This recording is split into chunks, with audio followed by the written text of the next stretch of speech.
Before we dive into the story of Nathan and Claire, make sure to hit that subscribe button and join our community. You won't want to miss these heartfelt tales of love, loss, and unexpected twists. Now, let's begin. Nathan and Claire had been married for 5 years, and to the outside world, they were the picture of a perfect couple. Nathan, a dedicated software engineer, worked tirelessly to provide for their future. He believed that financial stability was the cornerstone of a happy marriage, and he poured himself into his career, often working late into the night.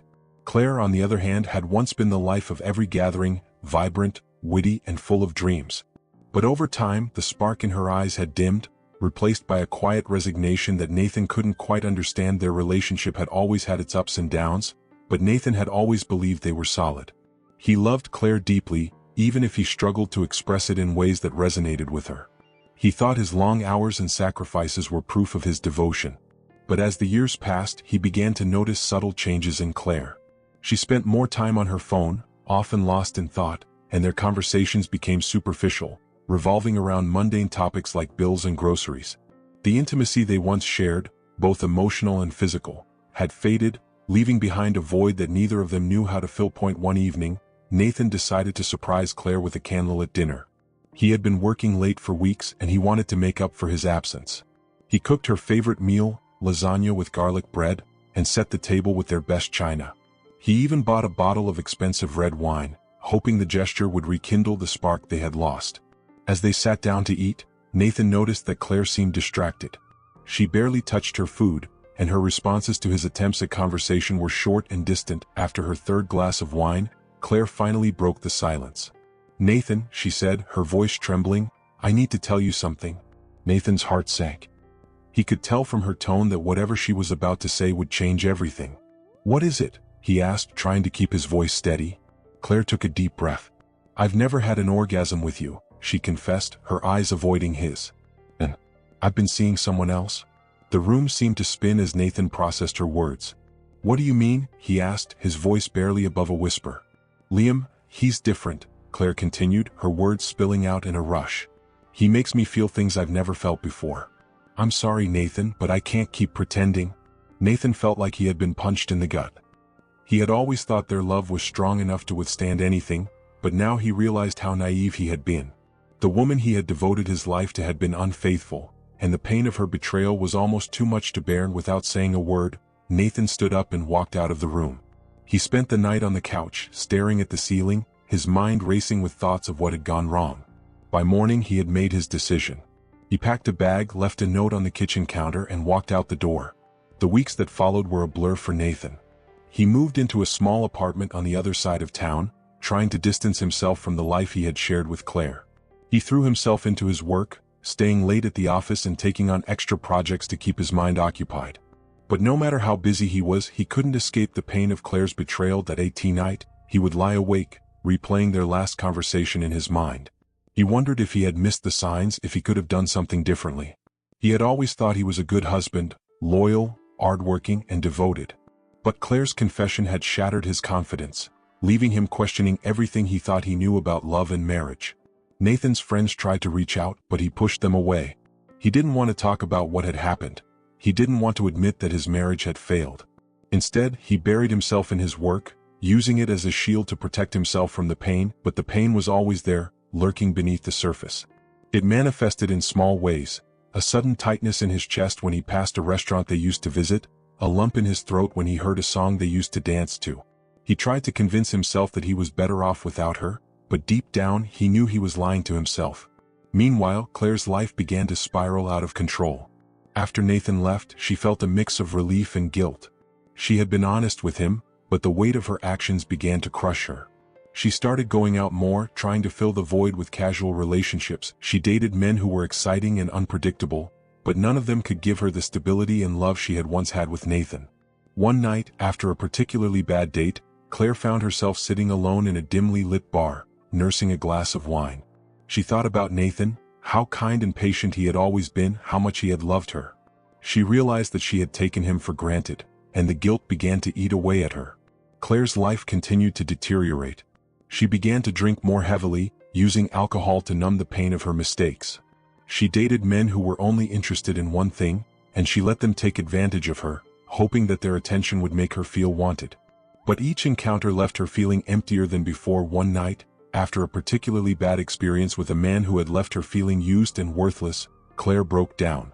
She sat on the floor of her apartment, crying uncontrollably as she realized how far she had fallen.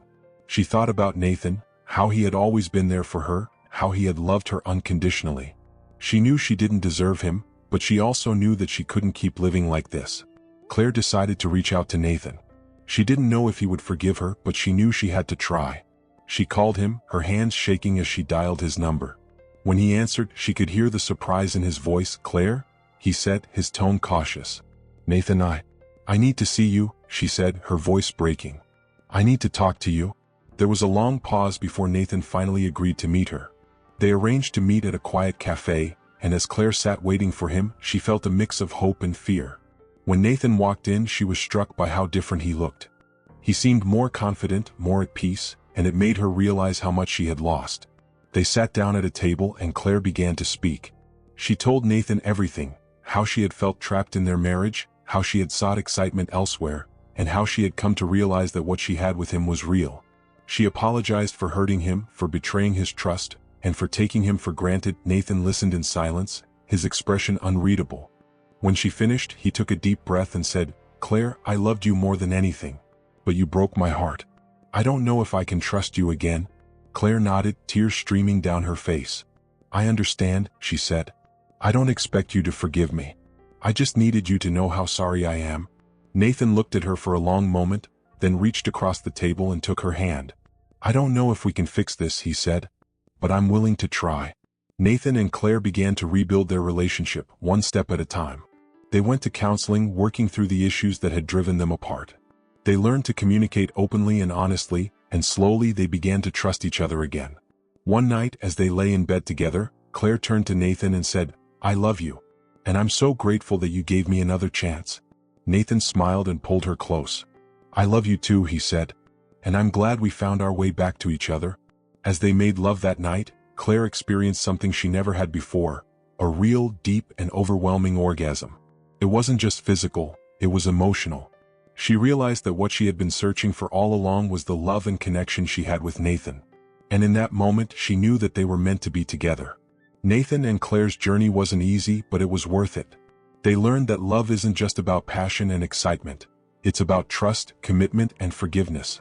They built a stronger, healthier relationship, one that was based on mutual respect and understanding, and as they walked hand in hand through life, they knew that they had found something truly special, a love that could withstand anything. This extended version delves deeper into the emotional landscapes of Nathan and Claire, exploring their individual struggles and the slow, painful process of reconciliation. It highlights the transformative power of forgiveness and the resilience of love, even in the face of betrayal. Claire's guilt continued to haunt her, even as she and Nathan took their first tentative steps toward reconciliation. She found herself replaying the moments of her affair, wondering how she could have been so blind to the love Nathan had always offered her. She began to write letters to him, not to send, but to process her own feelings. In these letters, she poured out her remorse, her regret, and her hope for a future where they could truly heal. Nathan, too, struggled with his own emotions. He had agreed to try again, but the scars of betrayal ran deep. He found himself questioning Claire's every move, wondering if she was being truthful or if she was hiding something. Trust, once broken, was not easily repaired. Their counselor, Dr. Evelyn Hart, became a crucial part of their journey. She helped them navigate the minefield of their emotions, teaching them how to communicate without blame or defensiveness. Claire learned to articulate her feelings of loneliness and neglect, while Nathan discovered how to express his pain without shutting down. Slowly, they began to understand each other in ways they never had before. Dr. Hart also encouraged them to explore their individual identities outside of the marriage. Nathan took up painting, a hobby he had abandoned years ago, while Claire joined a book club. These small steps toward self-discovery helped them rebuild their sense of self-worth. One evening, Nathan noticed Claire texting someone late at night. His heart raced and old fears resurfaced. When he confronted her, Claire handed him her phone without hesitation. "It's just my sister," she said softly. "She's going through a tough time." Nathan felt a mix of relief and shame. He realized that rebuilding trust would require him to let go of his constant suspicion. Claire, too, had to prove her commitment through consistent actions. She began to share her phone openly, not out of obligation, But to show Nathan that she had nothing to hide, as they continued to work on their relationship, Nathan and Claire discovered the power of vulnerability. One night, Nathan broke down in tears, admitting how inadequate he had felt after Claire's confession. "I thought I wasn't enough for you," he whispered. Claire held him tightly, her own tears falling. "You were always enough," she said. "I was the one who wasn't brave enough to tell you what I needed." These moments of raw honesty brought them closer, helping them see each other not as adversaries, but as partners in healing. A year into their reconciliation, Nathan and Claire took a weekend trip to the mountains, a place they had visited early in their relationship. Surrounded by nature, they found themselves reminiscing about the early days of their love. They laughed, cried, and held each other under the stars. It was during this trip that Claire finally felt the weight of her guilt begin to lift. "I'm so sorry for everything," she said, her voice trembling. Nathan kissed her forehead. "I'm sorry too," he replied, "for not seeing how much you were hurting." In that moment, they both realized that forgiveness was not just about the past, but about building a future together. As they settled into their new normal, Nathan and Claire found joy in the small things, cooking together, taking long walks, and simply being present for each other. They celebrated their 6th anniversary with a quiet dinner at home, reflecting on how far they had come. "I never thought we'd make it here," Claire admitted. Nathan smiled. "Neither did I. But I'm glad we did." Their love was no longer the fiery passion of their early years, but something deeper and more enduring. A love forged through pain, forgiveness, and growth. Despite their progress, the shadows of the past occasionally resurfaced. One day, Claire ran into Liam at a coffee shop. The encounter left her shaken, and she immediately called Nathan. "I saw him," she said, her voice trembling, "and all I felt was regret." Nathan listened quietly, then said, "Thank you for telling me." This moment became a testament to their newfound trust and communication. They realized that the past would always be a part of their story, but it no longer had the power to define them. Forgiveness, they learned, was not a one-time act but a continuous choice. There were days when old wounds ached and doubts crept in, but each time they chose to lean into their love rather than pull apart. Claire began to see Nathan's forgiveness as a gift, one she was determined to honor every day. Nathan, in turn, found strength in Claire's unwavering commitment to their relationship. Together, they discovered that forgiveness was not about forgetting, but about choosing to move forward together. As they approached their 7th anniversary, Nathan and Claire reflected on the gift of second chances. "I used to think love was about perfection," Claire said, "but now I know it's about resilience." Nathan nodded. "And about choosing each other even when it's hard." They decided to renew their vows in a small, intimate ceremony, surrounded by close friends and family. It was a celebration not just of their love, but of the journey they had taken to reclaim it. Their story became a source of inspiration for others. Friends who had witnessed their struggles marveled at their transformation. Nathan and Claire began to mentor other couples, sharing their story as a testament to the power of forgiveness and the resilience of love.